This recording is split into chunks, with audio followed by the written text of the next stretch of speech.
ॐ विश्वं दर्पणदृश्यमाननगरी तुल्यन्निजान्तर्गतं पश्यन्नात्मनि मायया बहिर्वोद्भूतं यथा निद्रया यस्साक्षात् कुरुते प्रबोधसमये स्वात्मानमेवाद्वयं तस्मै श्रीगुरुमूर्तये नमः इदं श्रीदक्षिणामूर्तये बीजस्यान्तरिमाङ्कुरो जगदिदं प्राङ्निर्विकल्पं पुनः मायाकल्पितदेशकालकलना वैचित्र्यचित्रीकृतं मायावीव विजृम्भयत्यपि महायोगी वयस्वेच्छया तस्मै श्रीगुरुमूर्तये नमः इदं श्रीदक्षिणामूर्तये तस्मै श्रीगुरुमूर्तये नमः इदं श्रीदक्षिणामूर्तये ॐ सहना भवतु सहनौ भुनक्तु सह वीर्यङ्करवावहै तेजस्विनावधीतमस्तु मा विद्विषावहै ॐ शान्तिः सदाशिवसमारम्भां शङ्कराचार्यमध्यमाम् अस्मदाचार्यपर्यन्तां वन्दे गुरुपरम्पराम् ॐ 114मो श्लोक कामः क्रोधो लोभदम्भाभ्यसूया अहङ्कारेर्ष्या मत्सराद्यास्तु घोराः धर्मा एते राजसाः पुंप्रवृत्तिः यस्मादेषा तद्रजो બંધહેતુઃ. એટલે ચર્ચા થઈ કારણ શરીરની એટલે અનાત્માની ચર્ચા ચાલતી હતી. એમાં પહેલાં સ્થૂળ શરીર અનાત્મા છે એ બતાવ્યું. આત્મનાત્મા વિવેક કરવાનો છે ને એટલે અનાત્માનું વર્ણન કર્યું. વિવેક ચૂડામણીમાં વિવેકની વાત છે.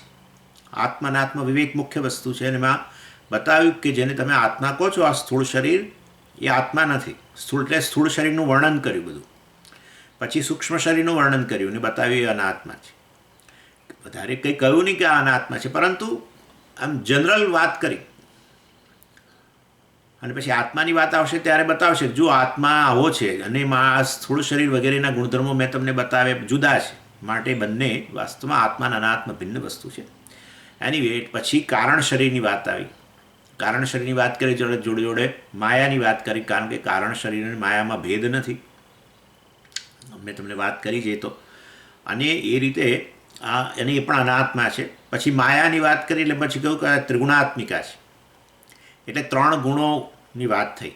અને પ્રત્યેક ગુણ જે છે એનું કાર્ય શું છે. હવે માયા તો જગતનું કારણ છે આમ તો, એને કારણ શરીર કે માયા એ કારણ જગતનું કારણ. હવે આપણા સ્થૂળ સૂક્ષ્મ શરીરનું પણ કારણ. અને એ કારણ જે છે એ છે કે નહીં કેવી રીતે ખબર પડે? માયા છે કે નહીં કેવી રીતે ખબર પડે? તો માયા તો સૂક્ષ્મ વસ્તુ છે, જેમાંથી આ સ્થૂળ જગત પણ આવ્યું, જેમાંથી સૂક્ષ્મ જગત આવ્યું. સૂક્ષ્મ જગત એટલે તમે જેને જોઈ જ ન શકો, અણુ પરમાણુ આ બધું જે છે. હવે આ સૂક્ષ્મ જગત જે છે એ સૂક્ષ્મ જગતથીનું પણ કારણ એનાથી સૂક્ષ્મ હોય. એટલે વાસ્તવમાં માયા જે છે એ તો અત્યંત સૂક્ષ્મ છે. અને માટે એને કેવી રીતે જાણવી? માને તો માયામાં રહેલા 3 ગુણો કેવી રીતે જાણવા? એટલે કહ્યું કે આ 3 ગુણોને તમે ન જાણી શકો સૂક્ષ્મ હોવાને કારણે, પણ 3 ગુણોનું કાર્ય જે છે એ તમને ખબર પડે. કારણ કે 3 ગુણોનું કાર્ય જે આ જગત છે કે શરીર છે, મન, બુદ્ધિ વગેરે છે. એટલે એ દ્રષ્ટિએ પછી બતાવ્યું કે જુઓ પ્રત્યેક ગુણનું આ કાર્ય છે. અને એમાં રજોગુણથી શરૂઆત થઈને રજોગુણની શરૂઆત થઈ. એમાં પહેલાં કહે છે કે રજોગુણ અને બંને સ્તરે હોય, હે ને? એટલે વ્યષ્ટિ ને સમષ્ટિ બંને સ્તરે. વ્યષ્ટિ સ્તરે જે છે એ રજોગુણનું કાર્ય શું? તો કે રજોગુણ એટલે ક્રિયા, પ્રવૃત્તિ. તો રજોગુણની પ્રવૃત્તિ શું? તો કે અંતઃકરણની અંદર જુદી જુદી વસ્તુઓ ઉત્પન્ન થાય, મનમાં જુદી જુદી વૃત્તિઓ ઉત્પન્ન થાય, જુદી જુદી લાગણીઓ ઉત્પન્ન થાય. અને એમાં એ બતાવી રહ્યા છે કેવી લાગણીઓ મનમાં ઉત્પન્ન થાય ને બધી રજોગુણની આવા પ્રકારની લાગણીઓ જે છે એનાથી મુક્ત થઈએ તો મોક્ષ વગેરે પ્રાપ્ત થાય. કારણ કે તો મોક્ષશાસ્ત્ર છે ને, એટલે રજોગુણની એવા કારણે મનમાં જેવી વૃત્તિઓ ઉત્પન્ન થાય એ વૃત્તિઓનું પણ નિરાકરણ કરવાની વાત કરે છે. એટલે ઇન શોર્ટ પછી બતાવશે સત્વગુણો તમોગુણો બધાના કાર્યો પણ બતાવશે. એટલે એ ગુણોના કાર્ય દ્વારા ખબર પડે કે ગુણ છે. ગુણ તો સીધો તમે ન જાણી શકો. સમગ્ર જગતનું કારણ, સૂક્ષ્મ જગતનું પણ કારણ, એ અણુ પરમાણુ નથી દેખાતા, જગતનો ભાગ જે છે એ સૂક્ષ્મ જગતનો ભાગ એ નથી દેખાતા, તો એનું પણ કારણ જે છે માયા વગેરે તો ક્યાંથી દેખાવાના છે?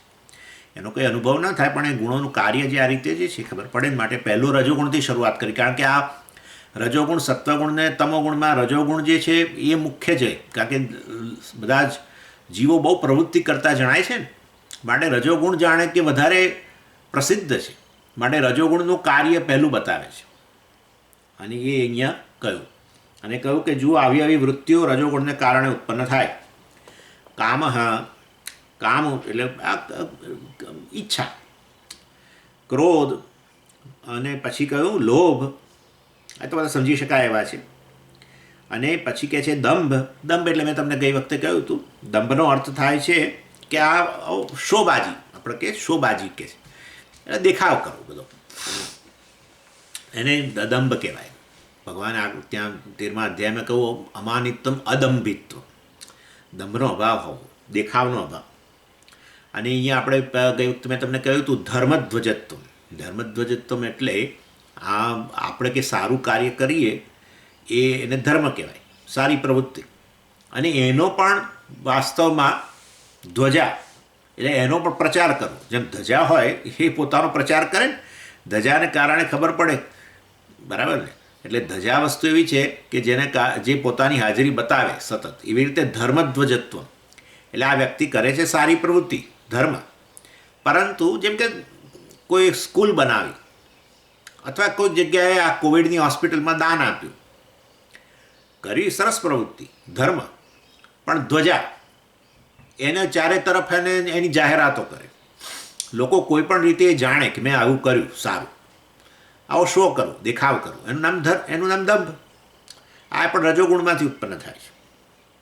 એટલે આપણી મનની પ્રવૃત્તિ જે છે એ રજોગુણ, પણ એમાં આવી પ્રવૃત્તિ પણ છે કે આવું પ્રકારની વૃત્તિઓ પણ ઉત્પન્ન થાય છે જે મોક્ષ માટે અવરોધરૂપ છે. માટે એની અહીંયા ચર્ચા કરે છે. રજોગુણોને કારણે ક્રિયાશીલતા છે, હે ને? તો એ સારી વસ્તુ તો છે જ ક્રિયાશીલતા, પરંતુ અહીંયા આ મોક્ષશાસ્ત્ર હોવાને કારણે રજોગુણની કેવી પ્રકારની કારણે મન કેવી રીતે પ્રવૃત્ત થાય ને કેવી વૃત્તિઓ ઉત્પન્ન થાય એ બતાવે છે, જેથી એમાંથી તમે મુક્ત થઈ શકો અને સત્વ તરફ તમે વિકાસ કરી શકો. કારણ કે જ્ઞાન પ્રાપ્ત કરવું હોય તો પછી આ બધું ન ચાલે. એટલે પછી રજોગુણનો પ્રભાવ ઘટવો જોઈએ, સત્વગુણનો વધવો જોઈએ. એટલે એને માટે થઈને આ ચર્ચા કરે છે. એનીવે, એટલે આ રીતે વાસ્તવમાં રજોગુણ આ દંભ કહ્યું. અને મેં તમને ગઈ વખતે કહ્યું હતું કે આવી રીતે સારામાં સારું પ્રવૃત્તિ, આ તો જાણવા માટે જ છે. આપણે સારી પ્રવૃત્તિ કરતા જ હોઈએ છીએ. આ સારી પ્રવૃત્તિ કરીને ક્યારેય જાહેરાત નહીં કરવી. અને કદાચ કોઈ પૂછે ને કેમ નહીં કરવી, કારણ કે ભાઈ શાસ્ત્રમાં એવું કહ્યું છે કે તમે સારી પ્રવૃત્તિ કરો એને કારણે પુણ્ય તો ઉત્પન્ન થાય છે, પરંતુ તમે આવી રીતે જો જાહેરાત કરો, વધુ ને વધુ પ્રચાર કરો, તો એ તમારા પુણ્યનું ફળ તમને ન મળે. પુણ્ય પેલું જાણે કહીએ ને, પેલું તમે જેમ પેલા તલ કે મેથી શેકી નાખો અને પછી વાવવા જાઓ તો કશું ના એમાંથી નીકળે, એવું પેલું બીજ નકામું બની જાય. એવી રીતે આ પુણ્યરૂપી બીજ નકામું બની જાય. પુણ્ય ઉત્પન્ન થયું ખરું, તમે સારી પ્રવૃત્તિ કરી હતી, પણ એ પુણ્ય તમને સારી પરિસ્થિતિ કે સારી ઈચ્છનીય વસ્તુ આપે એ પહેલાં જ એ નિષ્ક્રિય બની જાય. આવા પ્રકારો દેખાવ કરો તો, આવું જાહેરાતો કર્યા કરો તો. પણ કોઈ પૂછે તો અમને શું કરવાનું? અમે સારી પ્રવૃત્તિ કરી, પણ કોઈ અમને પૂછે કે મેં સાંભળ્યું છે કે તમે આ જગ્યાએ દાન આપ્યું, તો એને એક બે આમ શબ્દો બોલીને જવા દો, બીજી વાત એનું બીજી તરફ લઈ જાઓ. હા, એટલે આપણે તો જાણે રાહ જોઈને ઘણીવાર બેઠા હોય કે કોઈ એ લોકો પૂછે. આપણે આમ તો ગીતાના સ્ટુડન્ટ, એટલે આપણાથી તો એવું સામેથી તો ન કહેવાય કે મેં આવું સારું કર્યું છે, પણ એ કોઈ પૂછે એની રાહ જોઈને બેઠા હોઈએ આપણે. અને જેવું એણે ખાલી પૂછ્યું કે તમે આવું કશું કર્યું છે, તમે અમને દાન આપ્યું, મેં સાંભળ્યું, અડધો કલાક પ્રવચન આપી દે, અડધો કલાકનું પ્રવચન મિનિમમ. એટલે એ કહેવાનો આશય છે એ આવું કોઈ પૂછે કરે તો આપણે એને વાતને ટાળી નાખો, એમ કહેવાનો આશય છે. અને તો તમે કરેલું જે પુણ્ય પ્રવૃત્તિ જે છે એનું ફળ તમને નહીં મળે. એનીવે એટલે આ પ્રકારનો દંભ જે છે એ પણ રજોગુણમાં ઉત્પન્ન થાય છે. એ વસ્તુ અહીંયા બતાવી, એને દંભ કે. પછી કે છે અભ્યસૂયા. અભ્યસૂયા એટલે અસૂયા. અને અસૂયાની ઈર્ષા વચ્ચેનો ભેદ આપણે જોઈશું. આપણા ગુજરાતીમાં એ લોકો અસૂયાની ઈર્ષા જ કહે છે, પણ અસૂયાની ઈર્ષામાં ભેદ છે. અસૂયાનો શું અર્થ છે? ગુણેશુ દોષ આવિષ્કરણ, એટલે નિંદા કરવી. કોઈ સારી વ્યક્તિ હોય એની સારી વ્યક્તિમાં એ સારા ગુણ જોવાને બદલે નિંદા જ કરવી. બસ દોષ, કોઈ નિર્દોષ વસ્તુમાં દોષનું દર્શન કરવું, એનું નામ અસૂયા. ખોટું જ અર્થઘટન કરવું. બસ કોઈ ભણાવતું હોય, આવું કોઈ સ્વામી ભણાવતું હોય, આવું બધું શાસ્ત્રો ભણાવતું હોય, હવે સારી પ્રવૃત્તિ છે, હવે એમની એ પ્રવૃત્તિ કરી રહ્યા છે એની પાછળનો આશય સ્વામી જ જાણતા હોય. એની પાછળની શું મનમાં ભાવના છે એ તો એ જ જાણતા હોય, આપણને તો ખબર પડે જ નહીં. એ કશું એ જે વસ્તુ અદૃશ્ય છે એની મનની ભાવના એ જાણ્યા વગર જ પોતાના માટે તો અદૃશ્ય છે જ નહીં, તો પછી બોલાય જ નહીં ને કે એના મનમાં ખોટી ભાવના છે. જે વસ્તુનું તમે દર્શન જ ન કરી શકતા હોય એ વસ્તુ ખોટું છે એવું કેવી રીતે કહી શકો? પણ તોય આપણે બોલીએ જ. કોઈ કહે ને આ સ્વામી આવું ભણાવે છે ને બધું, એ તો બધા શિષ્યોને ભેગા કરવા માટે કરે છે, તમને કંઈ ખબર નથી પડતી. આ બધું તમે જોજો, એ હંમેશા બહુ રાજી થશે. વધારે લોકો સાંભળે ને તો બહુ જ રાજી થાય છે. એટલે એ આ બધું પ્રવૃત્તિ કરે છે એ શિષ્યોને ભેગા કરવા માટે, ધન ભેગું કરવા માટે, ફલાણું કરવા માટે, ઢીકણું કરવા માટે, એમનો આશ્રમ ચલાવવા માટે, આવું જાત જાતનું બધું બોલે. એટલે કોઈ પણ સારું હોય ત્યાં ખોટું અર્થઘટન કરવું, ખોટું દર્શન કરવું. ગુણ હોય ત્યાં દોષના દર્શન કરવા, એનું નામ અસૂયા. અહીંયા કહેવાનો અહીંયા આશય છે. અને આ પર આવી વસ્તુ, આ મેં તમને હમણાં પેલું આપ્યું ને દાનનું ઉદાહરણ, પેલી વ્યક્તિએ દાન આપ્યું એની મેં વાત કરી. તો કોઈ કે દાન આપ્યું, તો હવે એ વ્યક્તિ તો છુપાવે જ છે, બોલતી જ નથી કોઈ જગ્યાએ. અને છતાંય આ અસૂયા ધરાવનાર વ્યક્તિ જે છે એ ગુણી વ્યક્તિ છે, કશું જાહેરાતે નથી કરતી, તો પણ ત્યાં દોષનું દર્શન કરે. હું તમને સાચું કહું, એને નામ કમાવું છે ને એટલા માટે એણે દાન કર્યું છે. એ ભલે પોતે નથી કહેતા, પણ એમણે છે ને એ વસ્તુ લીક કરી દીધી, બીજા દ્વારા લીક કરી દીધી છે. એટલે એ વસ્તુ ધીરે ધીરે પ્રસરે અને એમને તો નામનામાં જ રસ છે ને ફલાણામાં રસ, એમ બસ. હવે એ વ્યક્તિના મનમાં એ દાન આપવાની પાછળની ભાવના કદી દેખાવાની નથી આપણને, પણ તોય અને સારી ભાવના હોય તો પણ આપણે તો ખોટું જ જોવું. બસ એનું નામ અસૂયા. આવું અહીંયા કહેવાનો અર્થ છે. એટલે આશાનું કાર્ય છે, આ રજોગુણનું કાર્ય છે. પોલિટિશિયન બને એટલે કે આ પોલિટિશિયન બન્યા એ ખોટું જ છે. પોલિટિશિયન બન્યા ને એ નકામો જ માણસ. અરે મહાત્મા ગાંધી પોલિટિશિયન હતા, સરદાર વલ્લભભાઈ પટેલ પોલિટિશિયન હતા, ડૉક્ટર રાધાકૃષ્ણન પોલિટિશિયન, બધા સારામાં સારા આપણા નેતાઓ બધા પોલિટિશિયન જ હતા અત્યારે. એટલે પોલિટિશિયન હોવા માત્રથી ખોટું, કે જેને દેશની સેવા કરવી હોય અને રાજકીય પક્ષમાં જઈને જ કરી શકે એમ છે, એવી સ્થિતિ જ છે, એમાં કોઈ શંકા જ નથી. કારણ કે તો જ તમારું વજન પડે સરકારની સામે. પણ તમે એક રાજકીય નેતા હો તો તમારું વજન પડે. તમારે દેશ માટે કંઈક કરવું હોય અને કંઈક તમે રજૂઆત કરવી હોય તો તમે એક રાજકીય નેતા તરીકે રજૂઆત કરો તો બહુ મોટો ફેર પડે. અથવા રાજકીય નેતા તરીકે તમે પાર્લામેન્ટમાં જાઓ તો પછી ત્યાં તમારો અવાજ ઉઠાવી શકો, બધું કરી શકો અન્યાય સામે. બહાર એમને એમ રહીને કરી શકો, પણ છતાંય આ રાજકીય નેતા તરીકે ઘણું મોટું વજૂદ પડે, ઘણું મોટું એનું વજન પડે. અને માટે વાસ્તવમાં કોઈ વ્યક્તિ એ આશયથી રાજકીય નેતા બનતું હોય તો પછી તો એ જાણ્યા વગર જો ને પોલિટિક્સમાં પડે, એમને છે ને પેલી સત્તામાં જ રસ છે ને આમ છે ને તેમ છે ને, એ કાવા દાવા જ કરે છે. મને બધું ખબર જ છે, તમને કશી ખબર ના પડે, તમે ભોટ છો, ઓકે, તમે કશી ખબર ના પડે, મને બધી ખબર પડે. આવો આ પ્રકારે હંમેશા ગુણ હોય તો પણ દોષનું દર્શન જ કરવું. જે એની પાછળની વર્તણૂક જે છે, મનનું જે વલણ છે તો આપણને કદી દેખાવાનું જ નથી. અને તો પછી ન જ બોલવું જોઈએ, જે વસ્તુ દેખાતી નથી એના વિશે કશું ન બોલવું જોઈએ. પણ આપણે તો બોલીએ છીએ અને હંમેશા ઊંધું જ બોલીએ. આનું નામ અસૂયા. એટલે અસૂયા જે છે બહુ મોટો અવરોધ છે. આ તો કેમ તમે કહો છો બહુ મોટો અવરોધ છે? કારણ કે ભગવાને એવું કહ્યું, ભગવાને બે જગ્યાએ એવું કહ્યું કે આ જેને આત્મજ્ઞાન પ્રાપ્ત કરવું છે એણે આમાંથી તો મુક્ત થઈ જ છૂટકો છે, નહીં તો કોઈ શક્યતા જ નથી થવાની. જુઓ 9મા અધ્યાયના પહેલા શ્લોકમાં ભગવાને કહી દીધું, ઇદંતુ તે ગુહ્યતમમ પ્રવક્ષ્યામિ અનસૂયવે જ્ઞાનમ વિજ્ઞાન સહિતમ યજ્ઞાત્વા મોક્ષસે અશુભાત. ભગવાને 9મા અધ્યાયની શરૂઆતમાં કહ્યું, ઇદંતુ તે ગુહ્યતમમ ઇદમ બ્રહ્મજ્ઞાનમ. આ બ્રહ્મજ્ઞાન જે છે, જે અત્યંત ગુહ્યતમ અર્થાત અત્યંત ટોપ સિક્રેટ છે, પ્રવક્ષ્યામી હું કહીશ. કહી જ ચૂક્યા છે મહારાજ તો પહેલાં 2, 3 અધ્યાય બધે કહ્યું જ ને પહેલાં તો હવે, પણ છતાં કહે છે ફરી કહીશ. કોને કહીશ? એ અર્જુન તને. કેમ? કેવો છું તું? અનસૂયવે, તું અસૂયાથી રહિત છું. એટલે તું શાસ્ત્રમાં આટલા ગુણોનુંથી ભરેલું છે, તમારા શાસ્ત્ર તમારા હિતની વાત કરું છું, એવા શાસ્ત્રનું દોષ દર્શન કરું, ખોટું અર્થઘટન કરું એવો પ્રકારનો નથી. તને શાસ્ત્રમાં પૂર્ણ શ્રદ્ધા છે અને માટે એવા તને હું તને કહીશ. તો બરાબર છે, કહીશ તો કહીશ, હવે તેમાં શું? ના, જ્ઞાનમ વિજ્ઞાન સહિતમ યજ જ્ઞાત્વા, જ્ઞાન વિજ્ઞાન સહિત અર્થાત આ બ્રહ્મજ્ઞાન વગેરેની વાત કરીશ હું તને, જેને જાણીને અશુભાત મોક્ષશે, તું અશુભમાંથી સંસારમાંથી મુક્ત થઈ જઈશ. મોક્ષ છે એટલે મુક્ત થઈ જઈશ. બોલો, એટલે જાણે કે ભગવાન કહે છે કે આ તું હવે અસૂયાથી રહિત છું, માટે તને જ્ઞાન થઈ જ જવાનું છે. એનો અર્થ એવો થયો કે આ જ્ઞાન અસૂયા ધરાવનારા લોકોને નથી થતું. જે લોકોએ મોક્ષ પ્રાપ્ત કરવો છે, આત્મજ્ઞાન પ્રાપ્ત કરવું છે, એણે તો આ રજોગુણનું આ જે કાર્ય જે છે મનમાં ઉત્પન્ન થતું વ્યષ્ટિના સ્તરે અસૂયા, ગુણની અંદર દોષ દર્શન કરવું, એ ખોટું અર્થઘટન કરવું, વ્યક્તિનું, વસ્તુનું, શાસ્ત્રનું, બધે ખોટું જ અર્થઘટન કરવું.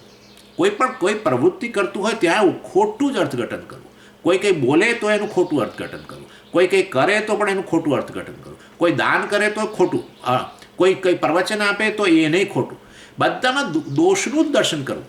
સ્વામીજી આવા છે, લો હું તમને કહું, આ બહુ ઓપનલી કહું, આવા જ લોકો છે. અને કેમ આવા જ લોકો છે એટલે આવા જન્મ્યા છે? ના, હું જ સ્વામી તરીકે હું તમને કહું, મારા મનની અંદર જ આ પ્રકારની વૃત્તિ હોય કે આવું ભણતા હોઈએ ને સાથે સાથે આવી દ્રષ્ટિ પણ હોય કે હંમેશા જ્યાં ત્યાં ગુણ હોય તો પણ આપણે દોષનું દર્શન કરવાની એવી વૃત્તિ આપણા મનની જ હોય. બધું સારું ખોટું બધું છે જ, હું હમણાં વાત કરું જ છું. બધું એક જ જગ્યાએ છે. આપણને એમ કે કોઈ તદ્દન સારી વ્યક્તિ છે ને કોઈ ખોટી વ્યક્તિ છે, આવું હજુ સુધી દુનિયામાં એકે થયું નથી. અવતારથી માંડીને બધે સુધી, હમણાં એની વાત કરું છું, કોઈ થયું નથી. કોઈને એક પણ વ્યક્તિ સંપૂર્ણપણે આદર્શ એવું એક પણ નથી, અવતાર પણ નહીં. અને ભીષ્માએ નહીં ને યુધિષ્ઠિરે નહીં ને કોઈ નહીં. એટલે બધું આવું જ છે. એટલે આ બધી જે કંઈ વર્ણન થયેલું છે એમાં આપણે આપણી જાતને જોડવી. કોઈ જગ્યાએ ભ્રાણ ન કરવું. કોઈ જગ્યાએ ભ્રાણ કર્યું મતલબ અસૂયા છે. કોઈને આવા કયા કે તારામાં અસૂયા છે, એ જ અસૂયા છે. કોઈને કહેવું કે તારામાં મને તો આ બધું જે ભગવાન સ્વામીજી વાત કરતા હતા ને મને તારામાં દેખાય છે, એ જ અસૂયા છે. એટલે આપણે અસૂયાથી મુક્ત થવાની આ મોટી વસ્તુ છે. કેવી માયાની ટ્રેપ છે જુઓ તમે. એટલે આમાં ફસાઈ જઈએ એવી સ્થિતિ છે. એટલે ભગવાન કહે છે કે પછી મેં તમને 3જા અધ્યાયમાં ભગવાને કહ્યું આ વસ્તુ.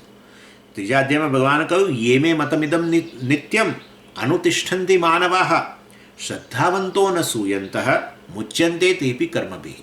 યે મે મતમ ઇદમ મતમ મે.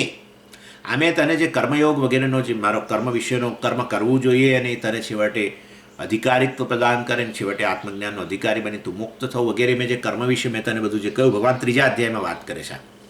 એટલે મેં કર્મ કરવા જ જોઈએ, કર્મમાંથી કોઈએ બાકાત ન રહેવું જોઈએ, કર્મને આ ભાવનાથી કરવા વગેરે એ વાત મેં જે તને કરી. નિત્યમ અનુતિષ્ઠંતિ માનવાહ, મનુષ્યો જે એનું નિત્ય આચરણ કરે છે આ કર્મયોગનું, શ્રદ્ધાવંત અને જે શ્રદ્ધાવાળા છે, અનસૂયંત ભગવાને કહ્યું ત્યાં પણ અનસૂયંત, જે અસૂયાથી રહિત છે એને અનસૂયા કહેવાય. એવા લોકો મુચ્યંતે તેપી, એ લોકો પણ આ કર્મમાંથી મુક્ત થઈ જશે. એટલે છેવટે જ્ઞાન પ્રાપ્ત કરીને મોક્ષ પ્રાપ્ત કરશે એટલે મુક્ત થઈ જશે. આવું કહ્યું. પણ એ તો કહ્યું સ્વામીજી, પણ અસૂયા હોય તો શું થાય? તરત બીજા શ્લોકમાં ભગવાન કહ્યું, યેત્વે તદભ્ય સૂયંત ન અનુતિષ્ઠંતિ મે મતમ સર્વજ્ઞાન વિમૂઢાંસ્તાન વિદ્ધિ નષ્ટાન ચેતસ.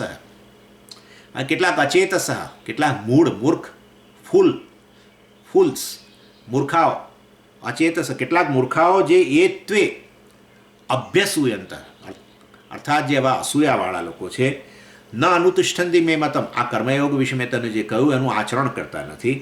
સર્વજ્ઞાન વિમૂઢાન સ્થાન વિદ્ધિ નષ્ટાન, તું લખી રાખ, અર્જુનને કહે છે વિદ્ધિ નષ્ટાન, નષ્ટાન વિદ્ધિ એટલે તું જાણ. આ જે છે જે લોકો આ મારા કર્મયોગ વગેરે મતનું અનુષ્ઠાન કરતા નથી એને નાશ પામેલા જ જાણતું, ભલે અત્યારે જીવતા હોય, જીવતી લાશ જેવા છે એમ ગણી લે ને, ભગવાન આવું કહ્યું. અને કેવા છે? અભ્યસુયંત. કારણ કેમ નથી કરતા તમારા મતનું? કારણ કે એમને એમાં ફોલ્ટ દેખાય છે. કર્મયોગ વિશે આપણે જે કહ્યું એની અંદર આપે જે કહ્યું એમાં એમને કંઈક એ ખોટું કંઈક અર્થઘટન કરે છે. અને માટે આ વાસ્તવની અંદર ભગવાને એક કરતાં વધારે કહ્યું કે જેને આ જ્ઞાન પ્રાપ્ત કરવું છે અને મોક્ષ પ્રાપ્ત કરવો છે એના માટે તો આ કોઈ પણ રીતે યોગ્ય વસ્તુ નથી. એટલે શાસ્ત્રનો પણ દાખલા તરીકે શાસ્ત્રનો પણ અભ્યાસ કરતા હોય તો પણ શાસ્ત્રનો અભ્યાસ શાસ્ત્રમાં રહેલા દોષોને જાણવા માટે કરતા હોય એવું બની શકે. અને માટે જેમ કે રામાયણ વગેરે હોય, હવે રામાયણ તો કેવું સુંદર વસ્તુઓ બધી ચર્ચાઈએ, તમે ગમે તે વાલ્મીકી રામાયણ હોય કે આપણું રામચરિત માનસ હોય, હવે એની અંદર એ અભ્યાસ કરતા આપણે કહીએ કે એનો અભ્યાસ કરો તો આર્ગ્યુમેન્ટ કરે. શું આર્ગ્યુમેન્ટ કરે? પેલા રામચંદ્રજી જેના માટે આ રામાયણ બધું તમે કહે રામચંદ્રજીએ શું કર્યું એમ કે, કેમ શું કર્યું? એ રામચંદ્રજીએ વાલીને કેવી રીતે માર્યો? હું તો એટલે જ અભ્યાસ આ બધું અને અડતો જ નથી, બસ પતી ગયો. એટલે રામચંદ્રજીએ વાલીને શું કર્યું એટલી વાત માત્રથી આખો રામાયણ જે છે એનો તિરસ્કાર કરી દે. એનીવે એટલે આ મહાભારત હોય તો મહાભારતને એવી જ વાત કરે. એટલે કોઈ જે કંઈક મહાભારતમાં કંઈક એવું કહેવાનો મારો આશય નથી કે એમાં કોઈ કોન્ટ્રોવર્શિયલ પોર્શન નથી, કંઈક વિરોધાભાસ કંઈક હોય કે જે આપણને યોગ્ય ન જણાતો એવી પરિસ્થિતિઓ દેખાતી હોય અંદર ક્યાંક ક્યાંક, પણ એ વસ્તુને પકડીને આખું મહાભારત એટલે પંચમ વેદ આવો કહ્યું, પાંચમો વેદ છે. એટલે ઋગ્વેદ, યજુર્વેદ, સામવેદ ને અથર્વેદ પછીનો પાંચમો વેદ કયો તો કે આ મહાભારત. ભારત પંચમો વેદ એટલે એનો કેટલું સ્ટેટસ તમે વિચારો, વેદની સાથે એની તુલના કરી. એવું કહે છે કે મહાભારતની અંદર એવો કોઈ વિષય જ નથી, દુનિયાનો એવો કોઈ વિષય નથી જેની ચર્ચા મહાભારતમાં ન થઈ હોય. એટલે સાયકોલોજી આ તે બધું સોશિયોલોજી બધું કેટલું, સમાજ વિદ્યા બહુ કેટલું છે બધું, કેટલું સુંદર. પણ એ કોઈ અંદર ક્યાંક કોન્ટ્રોવર્સીવાળો કંઈક મતલબ કે એવો હોય વિરોધાભાસવાળો ભાગ, બસ એને પકડી રાખીને કે મહાભારત નકામું છે, રામાયણ કે નકામું છે, ફલાણું નકામ. વાલ્મીકી રામાયણનું કેટલું સુંદર વર્ણન છે બધું, અદ્ભુત. પરંતુ આવી અસૂયાવૃત્તિ, ખોટું અર્થઘટન અથવા એ કોઈક આવી ગુણવાળી વસ્તુ શાસ્ત્ર વગેરેની અંદર એને સતત દોષનું દર્શન કરીને એને એમાંથી પોતાને બાકાત. એમાં ગેરફાયદો એને જ થાય કે શાસ્ત્રને ક્યાં ગેરફાયદો થવાનો છે?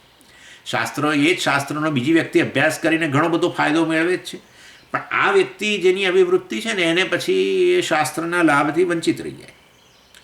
એનીવે એટલે કહેવાનો આશય એ છે કે આપણે શું કરવું જોઈએ કે હંમેશા આવા મુદ્દાઓ જે છે એને બાજુએ રાખીને પહેલાં અભ્યાસ કરી લેવો જોઈએ વ્યવસ્થિત રીતે, શ્રદ્ધા રાખીને.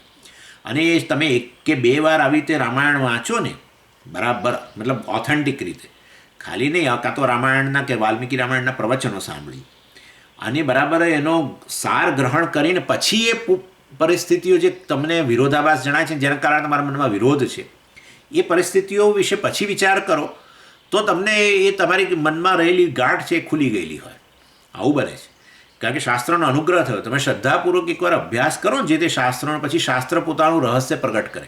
એટલે જ્યાં તમને અર્થ ન સમજાયો હોય એવી પરિસ્થિતિ હોય, જ્યાં તમને થોડો વિરોધાભાસ દેખાતો હોય એવી પરિસ્થિતિઓને પણ તમે બરાબર સમજી જાઓ. હા, અહીંયા કહેવાનો આશય કદાચ આવો લાગે છે, અથવા ન સમજણ પડી તો પણ તો બીજા કોઈકને પૂછી શકો. આપણા તો ભારત દેશમાં તો બધા સારા સારા વક્તાઓ છે જ, બહુ વિદ્વત્તાવાળા. જેમ કે વાલ્મીકી રામાયણમાં આપણને હતું કે ભાઈ વાલ્મીકી રામાયણમાં કોણ આવું બધું સુંદર એનો અર્થ સમજાવે, તો આવ્યા ને અને સમજાવ્યું બધું. રામચરિત માનસમાં તો કેટલાય છે. વાલ્મીકી રામાયણમાં આપણને હશે કે નહીં એવું માનતા હતા, પણ વાલ્મીકી રામાયણનો પણ અભ્યાસ વ્યવસ્થિત કરનારા, એનું યોગ અને તમને તમારા જીવનમાં ઉપયોગી બને એ પ્રકારે અર્થઘટન શાસ્ત્રનું કરાવનારા આચાર્યો છે જ. એટલે ત્યાર પછી પેલો વિરોધાભાસવાળી પરિસ્થિતિ પછી જોવા જાઓ તો તમારો એ ગાંઠ ઓગળી ગઈ હોય, આવું થાય છે. એટલે એ ગાંઠને મનમાં રાખીને અભ્યાસથી વંચિત રહો તો તમે એના લાભથી, અભ્યાસનો જે લાભ થાય એ લાભથી જ તમે વંચિત રહો.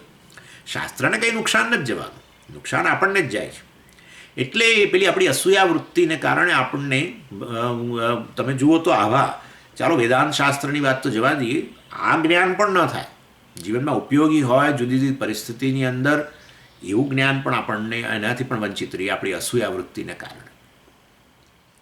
એટલે હંમેશા આવું મનમાં, અને આવું છે જ, સ્વીકારીએ જ છે જરૂર, બધા શાસ્ત્રમાં ક્યાંય કંઈ કોન્ટ્રોવર્સી નથી એવું કહેવાનો કોઈ આશય જ નથી, છે.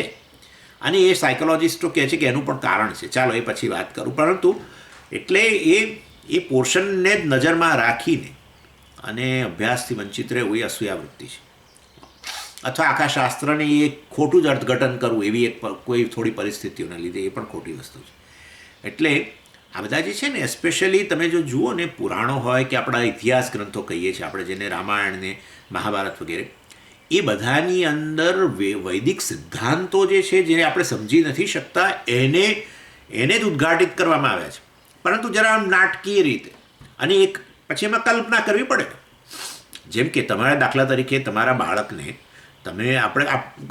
મેં તો સાંભળેલું છે, તમે બધા નાના હશો ત્યારે તમારા દાદા દાદી કે માતા પિતા દ્વારા કેટલાક ધાર્મિક સિદ્ધાંતો, મોરલ લેસન વગેરે, દાખલા તરીકે માતા પિતાની સેવા કરવી જોઈએ, માતા પિતા પ્રત્યે આદર હોવો જોઈએ, ભાઈ આ એક સિદ્ધાંત છે. હવે એ સિદ્ધાંતને પેલા બાળકને કેવી રીતે સમજાવો? બાળકને તમે આવું કહો તો એનો કંઈ અર્થ નથી, આવો સીધો સિદ્ધાંત. એટલે તમે એક વાર્તા બનાવો, રોજે રાતે વાર્તા સાંભળીને સૂઈ જવાનું, આવું બધું હતું ને એ જમાના આપણે. એટલે પછી એ લોકો એક એવી વાર્તા ગૂંથી કાઢે, કલ્પના કરે બધી, આમ હતું તેમ હતું, ફલાણું હતું, જો અણે માતા એણે પહેલાં માતા પિતાની સેવા ન કરી તો જો આવું થયું વગેરે. અને આખી સ્ટોરી ગૂંઠો. કહેવાનો આશય તમારો પેલો સિદ્ધાંત જ છે. છેવટે પછી તમે કોઈ ખરા કે માતા પિતાની સેવા કરવી જોઈએ, કે આદર હોવો જોઈએ વગેરે વગેરે. પણ તમે એને બાળક સમજે એના માટે થઈને તમે એક જરા થોડી કલ્પનાઓ કરી, અને માટે ના પણ હવે આ તો કલ્પના તમે કરો છો તો આ બધું જો જૂઠું જ છે એમ કહીને તમે જવા દો તો પેલો જે સિદ્ધાંત છે એ પણ તમારા પછી કામ ન લાગે. એવી રીતે આ શાસ્ત્રોની અંદર છે. કવિઓ છે ને ભાઈ, જો એ તુલસીદાસજી હોય કે વાલ્મીકી તો મહાકવિ કહેવાય.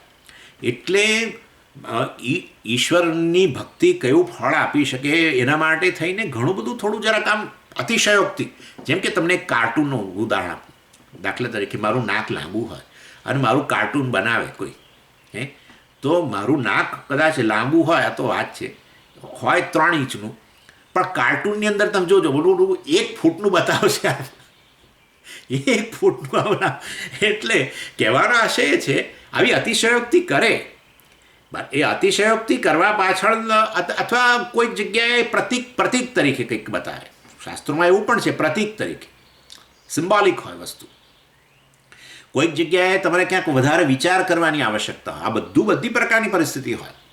એટલે હવે પેલું તો અતિશયોક્તિ છે. આ તો કહે છે રામજીના વિવાહની અંદર કે પેલા જનક રાજાના નગરીમાં, મિથિલામાં, જ્યારે રામચંદ્રજીનો વિવાહ હતો ત્યારે ત્યાંનું વર્ણન તમે જો જુઓ ને આપણે રામચરિત માનસમાં, તમે કહો જો આ બધું કેવું આ બધું આવું ભર્યું છે રામાયણમાં, કેવી કલ્પનાઓ કરે છે.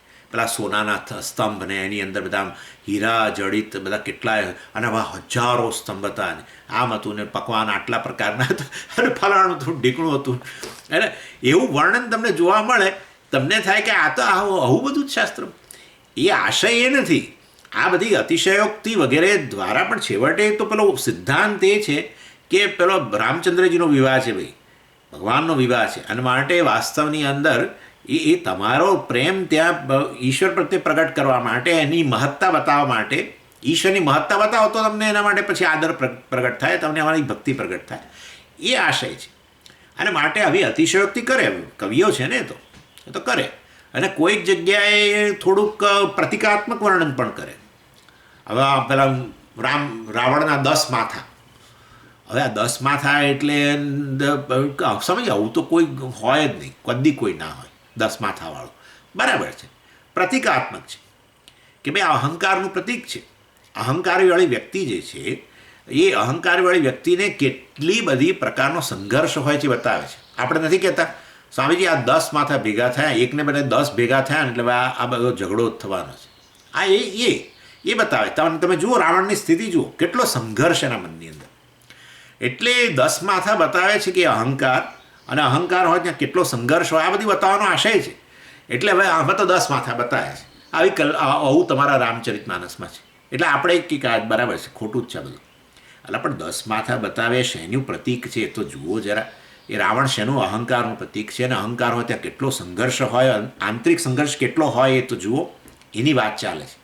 એટલે ભગવાન એક એક કરીને એના મસ્તકો છેદે છે. એટલે ભગવાન અહંકારનું વાસ્તવમાં અહંકાર દૂર કરે છે, વ્યક્તિનો સંસાર દૂર કરે. આ વિચાર ન કરી શકે. એટલે કેટલીક જગ્યાએ પ્રતિકાત્મક હોય, કેટલીક જગ્યાએ અતિશયોક્તિ હોય આપણા ગ્રંથોમાં, શાસ્ત્રોમાં. કેટલીક જગ્યાએ જરા વિચાર કરવાની પણ જરૂર હોય. હા, જ્યારે ધર્મ વિષયક વાત આવે ત્યારે વિચાર માગી લે. પછી એમાં આ બધું પ્રતિક કે અતિશયોક્તિ ન હોય, એમાં બીજી વસ્તુ હોય. એટલે વિચાર એટલે વિચાર પછી. અને વાસ્તવની અંદર મહાભારત હોય કે ગમે તે હોય, આમાં બધામાં તમારી પાસે વિચાર માગી લે કે ધર્મ એ સાપેક્ષ વસ્તુ છે. હા, નિરપેક્ષ વસ્તુ નથી. એટલે સત્ય વસ્તુ નથી. સત્ય વસ્તુ એક જ છે, અને છે બ્રહ્મ, પરમાત્મા. બાકી બધી જ વસ્તુ જગતમાં જે છે બધી સાપેક્ષ જ છે. એ ધર્મ અધર્મ વિશેનો નિર્ણય બધું સાપેક્ષ, એ બતાવવું છે. એટલે ધર્મ નિરપેક્ષ નથી, સાપેક્ષ છે, એ બતાવવું છે. અને માટે વાસ્તવની અંદર અને માટે વ્યક્તિ પણ જે ધાર્મિક હોય એ નિરપેક્ષ રીતે પૂર્ણ ધાર્મિક છે. સ્વામીજી, આ પૂર્ણ ધાર્મિક. એક પણ પરિસ્થિતિ એવી નથી જેમાં એણે અધર્મનું પાલન કર્યું. આવું હોય જ નહીં. આવું હોય જ નહીં. જો ધર્મ પોતે જ નિરપેક્ષ ન હોય તો એ ધર્મ ધરાવનાર ધાર્મિક વ્યક્તિ પણ નિરપેક્ષ ન હોય. એટલે એ ધાર્મિક વ્યક્તિ દ્વારા ક્યારેક અધર્મનો પણ આચરણ થઈ ગયું હોય, અને અધાર્મિક વ્યક્તિ દ્વારા પણ ધર્મનું આચરણ થયું હોય. આવું છે, આવું જ છે. મહાભારતમાં બધા આવા છે. એક કર્ણ જોઈ લો. તમે કહેશો કર્ણ તો નાવો ને તેવો બરાબર. એ જ કર્ણની એટલી બધી પ્રસિદ્ધિ ધર્મ માટે, દાનવીર. હા, એ જ કર્ણની દાનવીર તરીકે પ્રસિદ્ધિ. હમણાં સુરતનું મને લાગે મેં તમને ઉદાહરણ આપ્યું પેલું સુરતનું. તો એ ભાઈ જે રજૂઆત કરતા હતા વિડીયોની અંદર કે ભાઈ આ સુરતમાં બધી સંસ્થાઓ બધી ભેગી થઈ અને આ રીતે 52 સંસ્થાઓ ભેગી થઈ અને કાર્ય ઉપાડ્યું આ કોવિડ માટે થઈને આમ તેમ. અને તમે કે પછી નેચરલી આટલી બધી હોસ્પિટલો ઊભી કરવી, બેડ લાવવા, ઓક્સિજન, આ તે બધું તો પૈસા તો જોઈએ. તો કહે છે કે અમારું સુરત તો છે ને એ કર્ણની નગરી છે. એ હવે ખબર નહીં એ કયા આધારે બોલ્યા. આ અમારું સુરત તો કર્ણની નગરી છે અને માટે દાનનો પ્રવાહ અતિશય આવવા માંડ્યો, આમ તેમ એ બધી વાત કરતા. એટલે આ જ કર્ણ જેને તમે જેને કહો કે તો પેલા દુર્યોધનનો પક્ષ લેનારો ને આવો ને તેવો અધર્મ, અહીંયા જગ્યાએ અધર્મ કર્યો ને ત્યાં અધર્મ કર્યો, એ જ કર્ણનો મહાન ધર્મ, ધાર્મિક દાનનો કેટલો મહિમા ભગવાને ગાયો ને એ દાનમાં શ્રેષ્ઠ ગણાતો દાનવીર કર્ણ. અને બીજા પક્ષમાં યુધિષ્ઠિર જુઓ. હા, એટલે પેલો કર્ણ જે છે એ પૂરેપૂરો ધાર્મિક ન કહી શકો તમે, ધાર્મિક પણ ખરો. બીજી પક્ષે આપણા ધર્મપુત્ર યુધિષ્ઠિર, ધર્મપુત્ર, બોલો ધર્મના પુત્ર. એવું જ હતું ને, કુંતીના 5 પુત્રો આ રીતે વરદાનથી જ આવેલા હતા. બધા જુદા જુદા દેવતાઓ દ્વારા વરદાન. અર્જુન પણ એવી રીતે જ. એટલે આ ધર્મપુત્ર હતા. એટલે ધર્મપુત્ર એટલે આ બધી જગ્યાએ ધર્મનું પાલન કરનારા. હવે હું જ તમને કહું, તમારા મનમાં ગુસ્સો આવશે અને તમે જાણો જ છો. જાણે આ યુધિષ્ઠિરને એવો તો કયો અધિકાર હતો કે એ દ્રૌપદીને જુગારના દાવમાં મૂકી શકે? એ તો કંઈ સંપત્તિ છે તમારી કે તમે એને દાનમાં મૂકો? તમારા પત્ની છે, એનો અર્થ એ તો અર્ધાંગીની છે ને. કયા અધિકાર હતો યુધિષ્ઠિરને કે આ રીતે એણે કહ્યું કે ચાલો દ્રૌપદીને હું દાવમાં મૂકું છું? આ વસ્તુ કોઈ રીતે મારા મનમાં બેસતી નથી. કોઈ રીતે બેસતી નથી આ વસ્તુ. આ તદ્દન જંગાલિયત છે. લો, હું તો આવું કહું છું. કોઈ રીતે મારા મનમાં બેસતી નથી. અને એ ધર્મપુત્ર જે છે, નખશીખ ધર્મનું પાલન, નખશીખ. કોઈ સત્ય એટલે સત્ય જ બોલે બધે. અને વાસ્તવિક રીતે ખરેખર ધર્મનું શ્રેષ્ઠ પાલન જો જોવું હોય તો તમને અરે યુધિષ્ઠિરમાં જોવું, બીજી બધી પરિસ્થિતિઓમાં. પણ એનાથી આ વસ્તુ તો થઈ જ ગઈ. એનાથી અશ્વત્થામા હતઃ બોલાઈ જ ગયું ને. થોડુંક તો જુઠ્ઠું બોલાઈ ગયું ને. અશ્વત્થામા હતઃ એવું કહેતા કે એના એ ધર્મના પાલનને લીધે એમનો રથ હંમેશા આ ભૂમિથી 10 ઇંચ ઉપર ચાલતો. મતલબ કે કહેવાનો આશય એવો કે ખૂબ જ બહુ સાવધાનીથી ધર્મનું પાલન કરનારા એણે પણ આ ધર્મ કર્યો, પોતાના પત્નીને દાવામાં મૂક્યા અને કેવી પરિસ્થિતિ થઈ તમે જાણો છો. એટલે વાસ્તવની અંદર આ બધું બતાવવામાં આવે છે, જાણી જોઈને બતાવવામાં આવે છે આ બધું, કે તમે આદર્શવાદ ઊભો ના કરશો. તમે આ યુધિષ્ઠિરનું વર્ણન વાંચ્યું એટલે બસ તમારા મનમાં થઈ ગયું કે આ આદર્શ છે. એટલે ત્યાં વળી પાછું આવી પરિસ્થિતિ લાવીને બતાવે કે જુઓ ભાઈ ત્યાં આદર્શવાદ આવે તો શું ખોટું છે. આદર્શવાદ આવશે ને અને તમે કોઈકને આદર્શ માની લેશો ને તો તમને તમારા માટે લઘુતા ગ્રંથિ ઉત્પન્ન થશે જ. આપણા વેદાંતના સાધકોમાં થાય છે ને. વેદાંતના સાધકો નચિકેતા જે છે એને આદર્શ માને છે. નચિકેતાનો 7 વર્ષનો છોકરો જેને આમાં આવો વૈરાગ્ય વિવેક વગેરે આમ તેમ ફલાણું ઢીકણું, અને એવા નચિકેતાના આદર્શ માનીને પોતાની કમ્પેરિઝન નચિકેતા જોડે કરે. અલા ભાઈ શું કહેવું, પણ આ તો આદર્શ બતાવ્યો છે, પણ એનો અર્થ એવો નહીં કે આવું બધું બધાના જીવનમાં હોય. મૂલ્યો વગેરે આપણા જીવનમાં હોય, વિવેક વૈરાગ્ય બધું ધીરે ધીરે આપણામાં વિકાસ પામે, પણ આવું નચિકેતા જેવી કોઈ આદર્શ બનવાનો નથી. તો વેદમાં આપેલું એક કેરેક્ટર છે કે ભાઈ આ પ્રકારનું સાધન ચતુષ્ટય સંપત્તિ ધરાવનાર આવો નચિકેતા. અને એ નચિકેતા સાથે કમ્પેરિઝન કરવાનો કોઈ પ્રશ્ન જ નથી. એ 7 વર્ષનો બાળક, આપણે 70 વર્ષના છીએ ને. એ ઇન શોર્ટ કહેવાનું બધું ઘણી રીતે બધું ફેર પડી ગયેલો છે, પણ કમ્પેર જ કર્યા કરે નચિકેતા જોડે. મને કેટલા લોકોએ કહું નચિકેતા જેવો વૈરાગ્ય, નચિકેતા જેવો વિવેક, નચિકેતા જેવો. અલગ છોડો આ આદર્શવાદને કારણે તો તમે હેરાન થશો, બીજું કશું નહીં થાય. હેરાન જ થશો.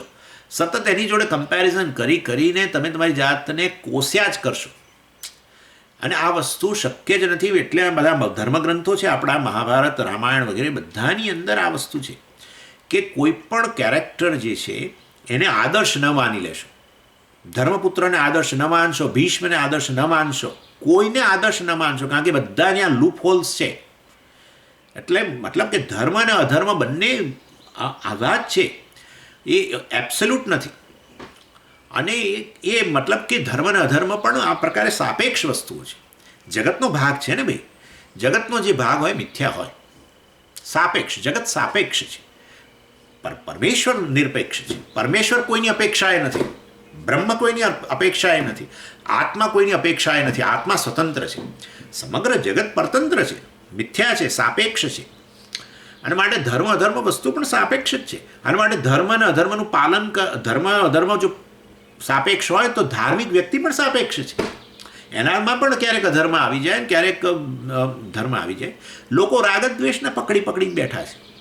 રાગદ્વેષમાંથી નિર્મૂળ થઈ જવું છે. ફલાણામાં હજુ આ એ રાગદ્વેષ વિશે વાતો કરે છે સ્વામીજી, પણ એનામાં હજુ રાગદ્વેષ બહુ છે.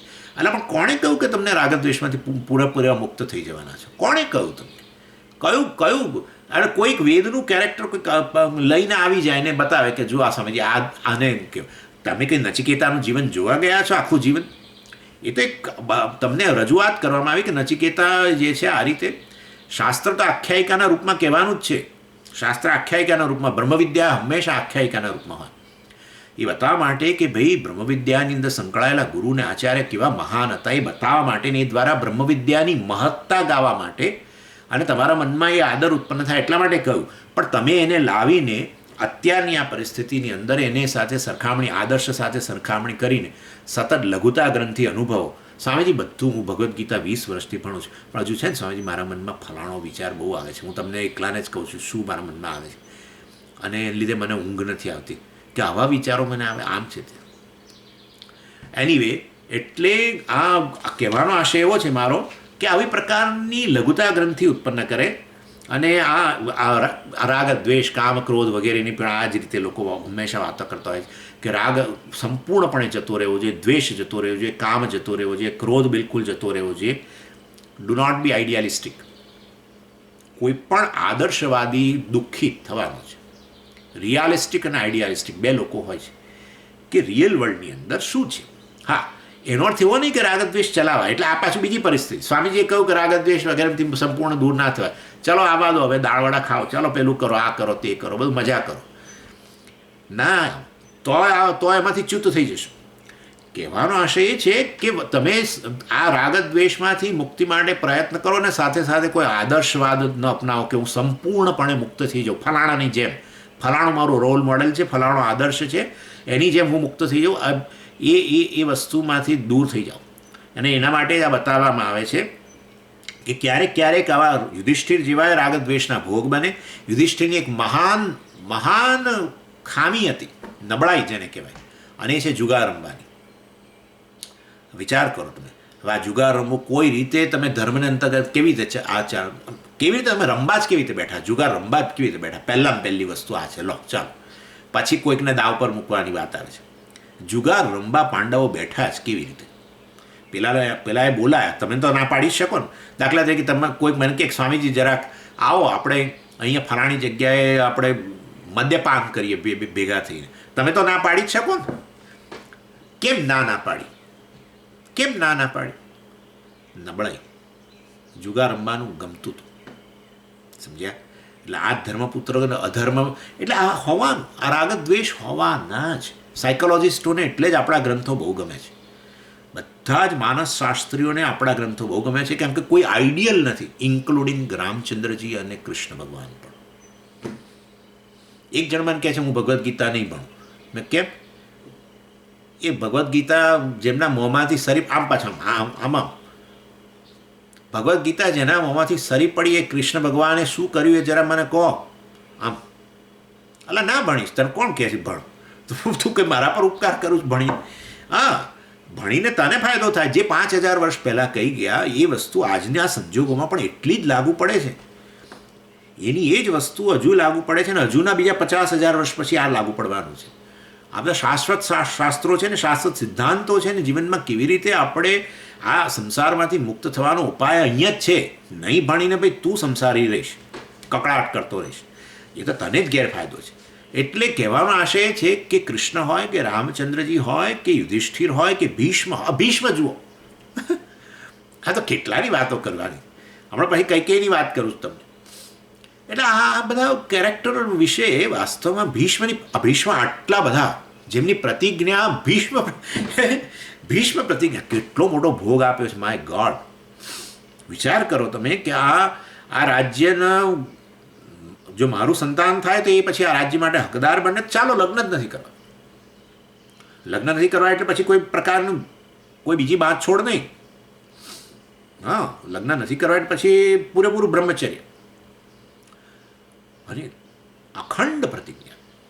અને ભીષ્મએ જે તમે વિચાર કરો કે આ વિષ્ણુ સહસ્રનામ જેમણે યુધિષ્ઠિરને ઉપદેશ આપ્યો ને એ વિષ્ણુ સહસ્રનામ આખું દુનિયામાં પ્રચલિત બની ગયું કે જેને આ 1000 નામ વગેરે જે છે એને રોજે રોજ એનો પાઠ વગેરે કરવાથી આ વ્યક્તિ સંસારમાંથી મુક્ત બની જાય, જંતુ સંસારમાંથી મુક્ત બની જાય. કહ્યું પહેલાં ત્યાં ભીષ્મ ઉવાચ વગેરે કરી. એટલે કેટલું બધું ધર્મનું જ્ઞાન અને ધર્મનું પાલન પણ ખરું. એવું નહીં ખાલી પોપટની જેમ બોલવાનું, સતત ધર્મ, પણ છતાંય ક્યાંક તો નબળાઈ આવે છે. એટલે આ સાપેક્ષ વસ્તુ છે, બતાવવા માટે છે.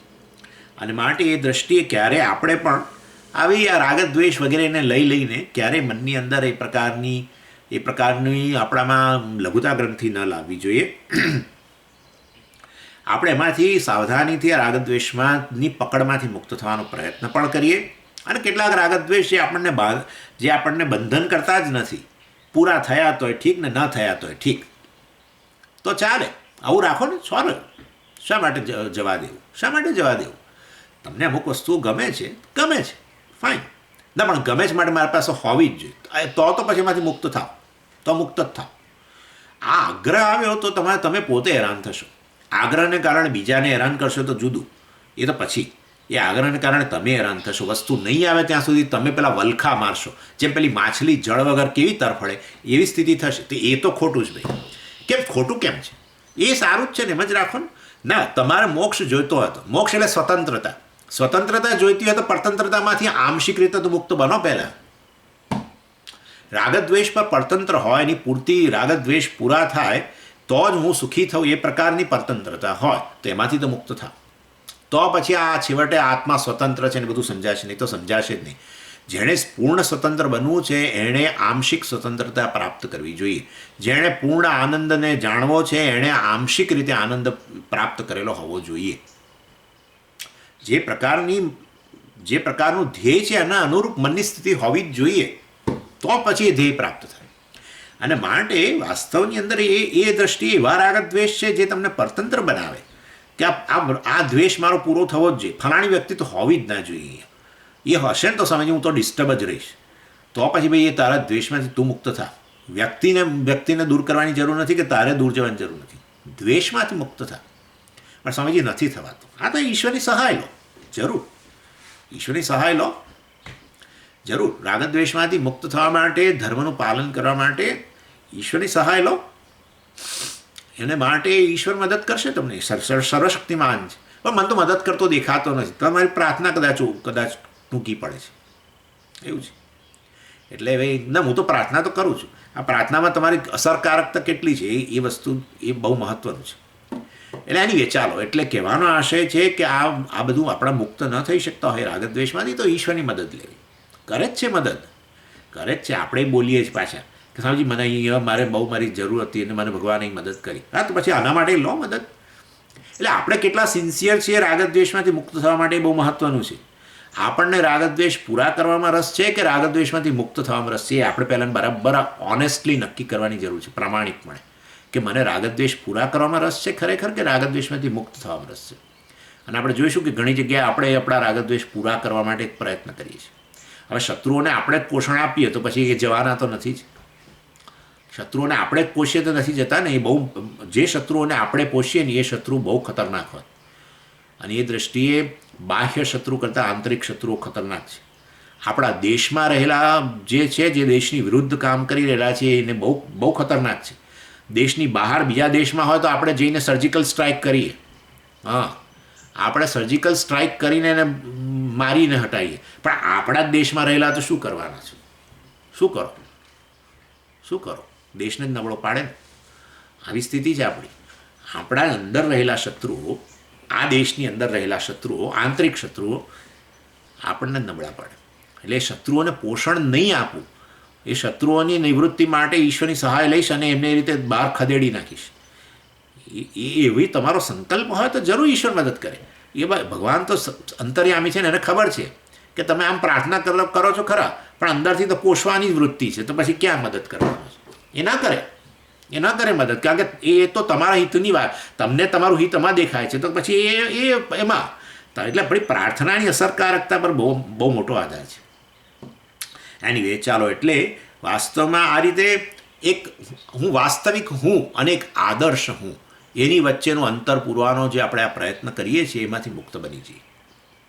આદર્શ હું એટલે આવો બિલકુલ રાગદ્વેષ વગરનો, કામ ક્રોધ વગરનો, ઈર્ષા માત્સર્ય વગરનો, બિલકુલ નખશીખ મને લોકો ધર્મની મૂર્તિ ગણે. નખશીખ, હા, શીખ એટલે શિખા. નખથી માંડીને શિખા સુધી સર્વત્ર ધર્મ વ્યાપેલો હોય, રાગદ્વેષમાંથી મુક્તિ હોય. આવું હજુ સુધી એકે દેખાયું નથી. મહાભારત જોઈ લો, રામાયણ જોઈ લો, અવતારો જોઈ લો, બધે જોઈ લો, ક્યાંક તમને લૂપહોલ દેખાશે. તમને લાગશે કે આ ખોટું થયું.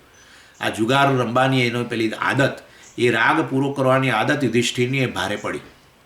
એટલે આ બધું જાણી જોઈને, એટલે મેં કહ્યું તમને, આ સાયકોલોજિસ્ટો ભરપૂર વખાણ કરે છે આપણા શાસ્ત્રોના, ભરપૂર. કારણ કે એ લોકો કહે છે કે કોઈ પણ આ કેરેક્ટર જે બધા અંદર રહેલા છે, એ બધા જ પાત્રોની અંદર આ બધી વસ્તુઓ બંને મૂકવામાં આવેલી છે. કે રામચંદ્રજી આમ કર્યું, રામચંદ્રજી કેમ પેલા ધોબીની વાતમાં આવી ગયા, આટલી એ બધી કાચી બુદ્ધિ એમની, આમ તે. એટલે આમ જાણી જોઈને મૂકવામાં આવે છે. નહીં તો તમે રિલેટ જ ન કરો. કોઈ પણ આદર્શ સાથે તમે રિલેટ ન કરી શકો. તમે તમારા જેવા હોય ને એની સાથે સંબંધ બાંધી શકો. એટલે આપણને ગમે. સમજ, આ છે ને મારા જેવા છે ને, એટલે મને બહુ ગમે છે. મારા જેવા છે, હા. આવો આદર્શ હોય તો આપણે એમને નમસ્કાર કરીએ, પણ આપણે સંબંધ ન બાંધી શકીએ. કેટલાય લોકો સ્વામીઓથી દૂર રહેતા હોય. સ્વામી એટલે આમ આપણે એની સાથે વાત પણ ન કરી શકાય. અરે ભાઈ બાપા, હા, એ તો આ જે સ્વામી જે છે, જેમ પેલું મહાભારતનું કોઈ પાત્ર એવી રીતે સાવધાનીથી રાગદ્વેષમાંથી મુક્ત થવાનો પ્રયત્ન કરવો એ હોય, સાથે સાથે કોઈ આદર્શવાદમાંથી મુક્ત રહીએ. હવે આગળ તમને વાત કરું વિભીષણ અને કુંભકર્ણ. રામચરિતમાનસ, રામાયણ. વિભીષણ અને કુંભકર્ણ, કોણ સારું? બે ભાઈઓ જ છે રાવણને. કોણ સારું? અરે હજારો વર્ષોથી ચર્ચા ચાલે છે. હજારો વર્ષોથી આ લોહિયાળ યુદ્ધ ચાલે છે. કોણ સારું એના માટે? કુંભકર્ણ બોલો તો વિચાર કરો, એને બિચારાને ખાવાને ઊંઘવા જોઈ, એના સિવાય એને બીજું કંઈ નહીં. એને ઉઠાડવામાં આવ્યો કે ભાઈ આ તારા ભાઈ પર અત્યારે સંકટ આવ્યું છે, ઊભો થા અને તું ભીમ જેવો તારા બળને કારણે આ બધા વાનરો કચડાઈ જશે અને આપણો ભાઈ જીતી જશે. એટલે કુંભકર્ણે ઉઠીને કહ્યું રાવણનો પક્ષ લેતા કે એણે કંઈ ખોટું નથી કર્યું અને હું તો એનો ભાઈ છું, માટે એને મદદ કરીશ. કોઈ સ્વાર્થ નહીં. કુંભકર્ણને રાજ્ય મળવાનું જ નહોતું. કુંભકર્ણને રાજ્ય આપવાની કોઈ વાત જ નથી. તો પણ એને ઊભો થઈને બિચારો હણાઈ ગયો. ભાઈ માટે થઈને એણે બલિદાન આપી દીધું. સારો જ ને? કુંભકર્ણ સારો જ કહેવાય. બીજી બાજુ વિભીષણ જે છે, વિભીષણે શું કર્યું? ભાઈનું ખાતો હતો મીઠું, ભાઈનું સ્વામીજી ભાઈનું નમક ખાતો હતો તો ભાઈને છોડી ગયો. નમક હલાલ છે એમ કે નમક હરામ. નમક હરામ કોને? હા, નમક હરામ. નમક હરામ. ભાઈનું મીઠું ખાતું એટલે ભાઈનું એમના જ રાજ્યમાં રહેતો હતો વિભીષણ. અને તોય એ રામચંદ્રજી પાસે જઈને બેસી ગયા. શત્રુનો આશ્રય લીધો, શત્રુનું શરણાગતિ લીધું, ભાઈની સેવા, ભાઈને બચાવવાને બદલે ત્યાં ગયો. મને એક જણ કહ્યું વિભીષણને તમે વિભીષણ વિશે આટલું કેમ સારું બોલો છો? વિભીષણની શરણાગતિ બહુ મોટો ટોપિક છે, તો મોટું પુસ્તક છે વિભીષણની શરણાગતિ.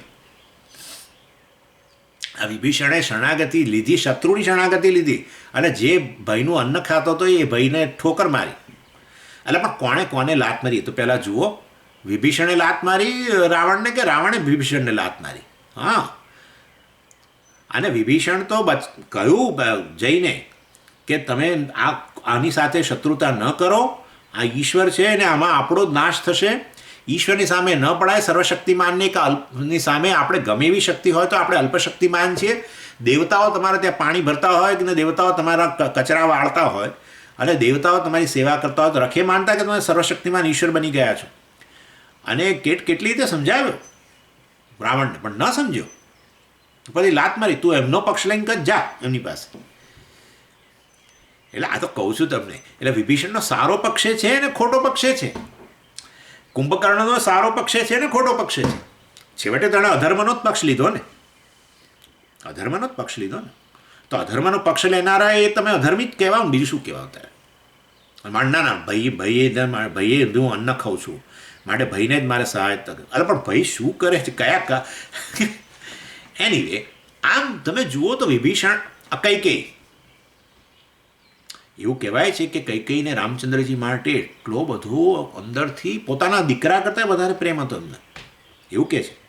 અને કૈકેયીએ આ કેમ સ્ટેપ લીધું ખબર છે તમને?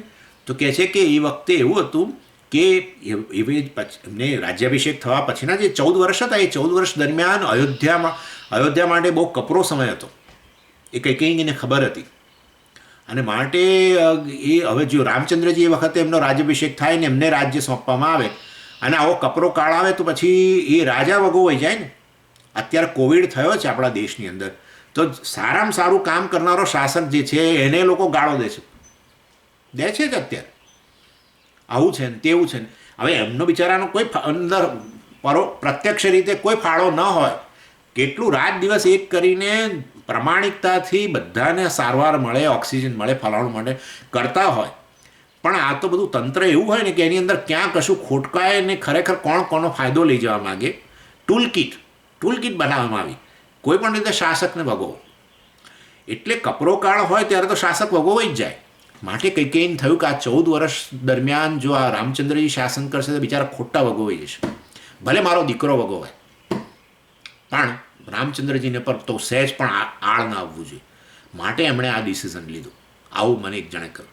કૈકેયીએ ડિસિઝન લીધું એનું કારણ આ હતું, કારણ કે એ કોઈ જ્યોતિષીએ કહ્યું હતું કે હવેના 14 વર્ષ અયોધ્યા માટે બહુ કપરો કાળ આવવાનો છે.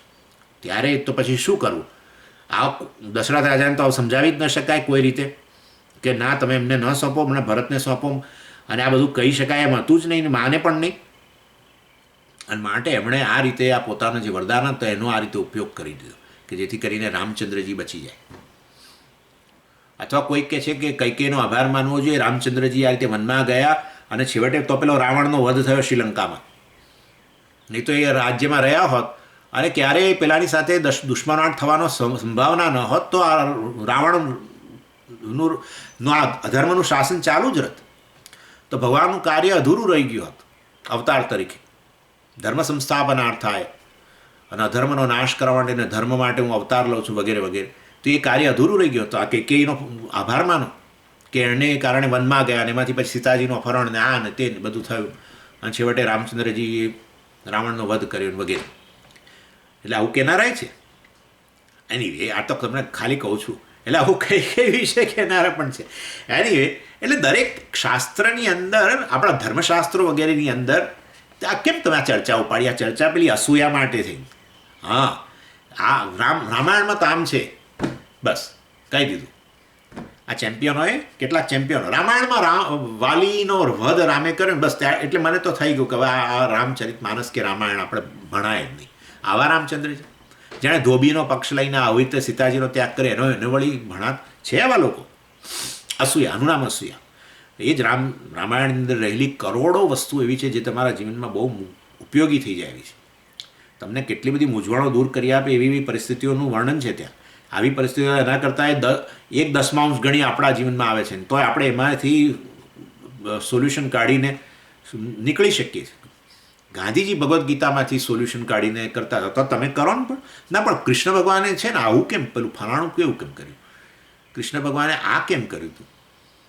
કૃષ્ણ ભગવાન રાસ રમતા હતા, એટલે મને તો ત્યારથી થઈ ગયું કે આ તો ભોગી છે, એમને એ વળી ઉપદેશ આપે ને આપણાથી ભણાય કેવી રીતે? એટલે પણ એ રાસલીલાનો શું અર્થ છે, સિમ્બોલિક છે, આ કશું વિચારવાનું. કારણ કે એવી પ્રકારની એક છે ને આ પેલી શું છે ને કે આપણી ઉછાળા પડવું તો નહીં, પણ આપણે હૃદયની અંદર ઊંડાઈ ના હોય ને, હૃદય છીછરું, આપણું અંતઃકરણ છીછરું હોય, એટલે કોઈનું ઊંડાઈથી વસ્તુનો અભ્યાસ કરીને કશું સમજી ન શકતા હોઈએ રજોગુણને કારણે. સત્વગુણ હોય તો આ વસ્તુ પર વિચાર ચિંતન કરે, પણ રજોગુણ છે ને. એટલે હું અસૂયાના બધા ઉદાહરણ આપું છું તમને. એટલે આ રીતે વાસ્તવની અંદર ચાલો એની એટલે શાસ્ત્રની અંદર પણ તમને આવું દેખાતું હોય દોષવાળું, તો પણ એ તો આ બધી વસ્તુઓ જાણી જોઈને રહેલી જ છે. એને બતાવવા માટે છે કે ધર્મ નામની વસ્તુ, ધર્મ નામની કોઈ સાપેક્ષ વસ્તુ નથી. અન્યત્ર ધર્માત અન્યત્ર અસ્માત કૃતાકૃતાત અન્યત્ર અસ્માચ ભવ્યાચ અન્યત્ર ભૂતાચ ભવ્યાચ યત તત્પશ્યસી તદ્વદ. નચિકેતાએ કહ્યું કે મને આત્માનો ઉપદેશ આપો, બ્રહ્મનો ઉપદેશ આપો, પરમાત્માનો ઉપદેશ આપો, જે કેવો છે ધર્મ અધર્મ બંનેથી પર છે.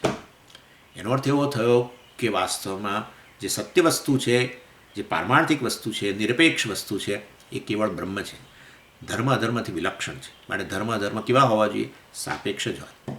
એટલે હંમેશા શાસ્ત્રની અંદર ધર્મનું અધર્મનું જે વર્ણન છે એ સાપેક્ષ છે, અને એ રીતે ધાર્મિક વ્યક્તિનું વર્ણન પણ સાપેક્ષ જ છે. એ વસ્તુ આપણે સમજી લેવી જોઈએ, અને તો આપણા શાસ્ત્રો વિશે આપણને ગૌરવ રહે. અને નહીં તો કોઈક બહારના વિધર્મીઓ જ્યારે મુસ્લિમો આ તે બધા બોલે આપણા શાસ્ત્ર વિશે કશું, અને આપણે એની સાથે જોડાઈએ છીએ. હવે આવું થઈ ગયું છે સ્થિતિ. હા, વાત તમારી સાચી છે, રામચંદ્રજી આવું કર્યું હતું, બરાબર છે, કૃષ્ણે આવું કર્યું હતું, ફલાણાએ આવું કર્યું હતું, વાત તમારી સાચી છે. એટલે આપણા શાસ્ત્રો નકામા છે એવું એક કે એટલે આપણે એની સાથે જોડાઈએ. એટલે આપણે ખાલી હવે માથા ગણવાના જ છીએ, હિન્દુઓ બધા માથા ગણવા માટે છીએ, પણ ખરેખર આપણા શાસ્ત્રો વિશે આપણને જ ગૌરવ નથી. હિન્દુ તરીકે આપણને ગૌરવ રહ્યું જ નથી, કારણ કે એનું હાથ નથી સમજતા ને એટલે. અને બીજા બધા વેસ્ટર્ન સાયકોલોજીસ્ટો આવીને કહે કે હા તમારા શાસ્ત્રમાં ગજબ છે બધું. ઈશ્વરને તમે એક બિલકુલ આમ એક વ્યક્તિ સમાન, એક મનુષ્ય સમાન જ બતાવો છો.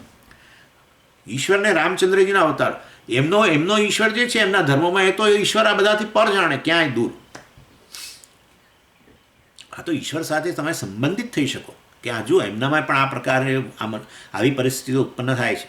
સીતાજીને વિયોગની અંદર રડતા બતાવે, તો એમની સાથે આપણે સંબંધ બાંધી શકીએ. હા, આ વસ્તુ આપણે જ્યાં આપણા પત્ની ન હોય તો આપણે કેવી રડીએ, પતિ ન હોય તો કેવા રડીએ, એવું આ રડે છે. એટલે જરા આપણને સારું લાગે. પણ પેલો ઈશ્વર હોય કે કશા સીતાજી મિથ્યા છે અને વિયોગી મિથ્યા છે, આવું બોલતા હોય તો પછી આપણને એમાં કંઈ બહુ મજા ના આવે, કારણ કે એની સાથે રિલેટ જ ન કરી શકે. અવતાર લેવાનું પ્રયોજન આ જ છે. અવતાર, મનુષ્ય અવતાર, ખાસ કરીને મનુષ્ય અવતાર લેવાનું પ્રયોજન એ છે કે જેથી તમે એની સાથે સંબંધ બાંધી શકો. અને આ સંબંધ ઈશ્વર સાથે બાંધીને આપણા ફાયદામાં છે. ભાઈ, આ સંબંધ એવો છે કે જેમાં આપણને ફાયદો છે, ઈશ્વરને ફાયદો નથી. ઘણીવાર સંબંધોમાં બંને પક્ષે ફાયદો હોય. બંને જણા સંબંધ બાંધે એકબીજા સાથે, બે બિઝનેસમેન સંબંધ બાંધે, બંને જણા વિચારે આની સાથે સંબંધ બાંધવાથી આ ફાયદો થશે મારા બિઝનેસમાં, પેલો વિચારે કે મને આ ફાયદો થશે. આ તો એક પક્ષીય છે. ઈશ્વરને કોઈ સ્વાર્થ નથી. આપણા સ્વાર્થ માટે ઈશ્વર સાથે સંબંધ બાંધવો પડે અને તો પછી ઈશ્વરને આપણા તોલે લાવવો પડે તો સંબંધ બાંધીએ. સંબંધ હંમેશા સમાન કક્ષાની વસ્તુઓ સાથે એકબીજાનો સંબંધ હોય એવું છે. ચાલો, એનીવે, એટલે આ બધી આવી જુદી જુદી પ્રકારની પરિસ્થિતિઓ બતાવે છે કે ધર્મ કે ધાર્મિક વ્યક્તિ જે છે એ સાપેક્ષ વ્યક્તિ છે.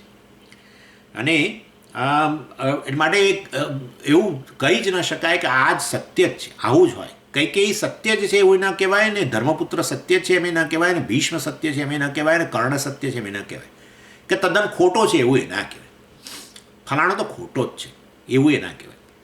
કર્ણમાં સારું દેખાય ને પેલું દેખાય, યુધિષ્ઠિરમાં સારું દેખાય ને ખરાબ દેખાય, કૈકેયીમાં સારું દેખાય ને ખરાબ. કૈકેયી વિશે વર્ણન સાંભળો તમે તો વાલ્મીકી રામાયણમાં.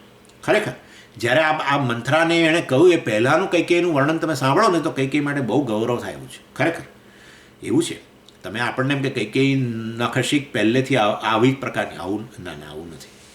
એ જ કૈકેયી દશરથ રાજાના પ્રાણ બચાવ્યા હતા, યાદ રાખો. એનામાંથી જ પેલા વરદાન આવેલા. હા, એ જ દશરથ રાજાના પ્રાણ બચાવેલા, પોતાની આંગળી અંદર કંઈક ધરી કંઈક હતું ને બધું એવું વર્ણન. અને એ પછી કેટલું વર્ણન છે તમે જુઓ તો તમને થાય કૈકેયી માટે તમને બહુ માન જન્મે એવું છે. પણ એ તરત પછી આવું પરિસ્થિતિ લાવીને બતાવવામાં આવે. જુઓ, એટલે તમે એકદમ આદર્શ તમારા મનમાં ઉત્પન્ન થાય કૈકેયી માટે કે આપણે કૈકેયી જેવા બનવું જોઈએ વગેરે વગેરે, ત્યાં જ પાછું એવું કંઈક લાવીને મૂકી દે. એટલે તમારા મનમાં આદર્શવાદ ન સ્થાપિત કરવા દે. કોણ? શાસ્ત્ર. કે આવું બંને પ્રકારની વસ્તુ હોઈ શકે. માટે આપણામાં બંને પ્રકારની વસ્તુઓ છે. તો આમ રિયાલિસ્ટિક કે આ બરાબર છે, આવી વસ્તુ છે ને એમાંથી મુક્ત થવાનું છે, બરાબર છે. પરંતુ આદર્શવાદ સંપૂર્ણ મુક્ત બની ગયા અને આવું પ્રકારનો આદર્શવાદ ખોટો છે.